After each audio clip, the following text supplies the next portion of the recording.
Hello and welcome to High Caliber TV, your source for figure and model updates every Wednesday and Friday. Today on the Workbench I'm going to be doing a quick update on my two projects that I've been showing off. Last week, if you'll remember, I began my little vignette with the Bravo 6 figure, and what I have discovered via all your help from Facebook is in fact a Buddhist statue. So thanks very much for everyone who answered my question so promptly and eagerly. Apparently this is a Buddha that is local to a lot of places, so the reference shouldn't be that big of a deal. He's native in Laos and Cambodia, so I'm gonna assume that there was like one or two on the border of Vietnam. So as you can see, unfortunately he's been roughed up a bit. I whacked at him with a screwdriver and an X-Acto knife. So gave him a chip on his shoulder. I know it's not really cool culturally, but it's just for the vignette. I'm not like anti-Buddhist or anything like that. So he has a little chip over his eye, some chips on his chest, and on his sleeve here. I also sanded him down a bit to make it look like the wind had gotten at him, a lot of rain, things like that, just basic erosion since the base is erosion. So as you can see, this is what's left of the base. I smeared it with, as I said, an indecent amount of body fill and liquid green stuff. The green stuff I put on initially just to sort of smooth in some of the massive holes that were left in the styrene. I added another little piece of styrene here, you can't really tell, but it was very similar to icing a cake, which is always fun, except you shouldn't eat this, obviously. So what I did was I took my little spatula. You can use a gardening trowel for all the detail that you're going to be putting into it, depending. So I really wasn't looking for anything too specific. I tried to make it as random as possible, since this is just built up erosion around the back of the temple, as if I pictured the vignette as there's a little hill.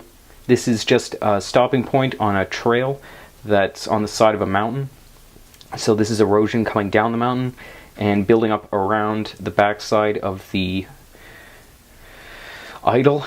So I just took my tool, and once I had applied the little lumps of body fill, I flattened them out, and then I pecked at it, or I patted it, and allowed the body fill, while it was still wet, to sort of stick and pull up a bit, which made the rough, randomized look.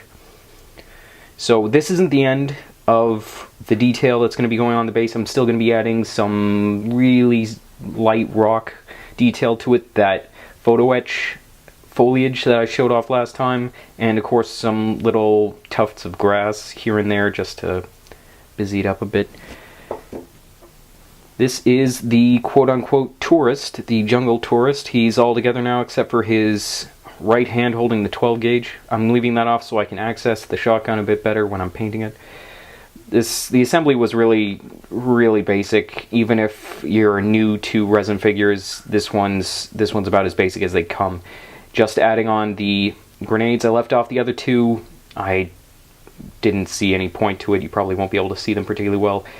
And canteens, his little medical pouch right there, hand that's going to be holding a cigarette.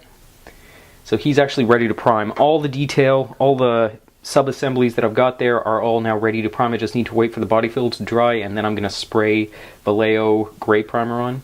This is the Evolution Special Operator. Basically all I did was obscure a lot of the detail on the pants by dry brushing 2 successive layers of the main colors, and that allowed the wash to become a little bit less dreary. It looked really like he was standing in the dark side of the moon after the wash had finally dried. So I wanted to liven it up a bit, add a bit of sharpness to it. He's still gonna get a severe coat of pastels on his trousers and on his gear in general. His face, nearly there. The beard still needs a lot of detail. All of his headgear needs detail, but he's getting there. So far so good. People ask me if I name my figures, and I tend to not name them, except for, of course, Roland the Gunslinger, but that's because of the Stephen King novels.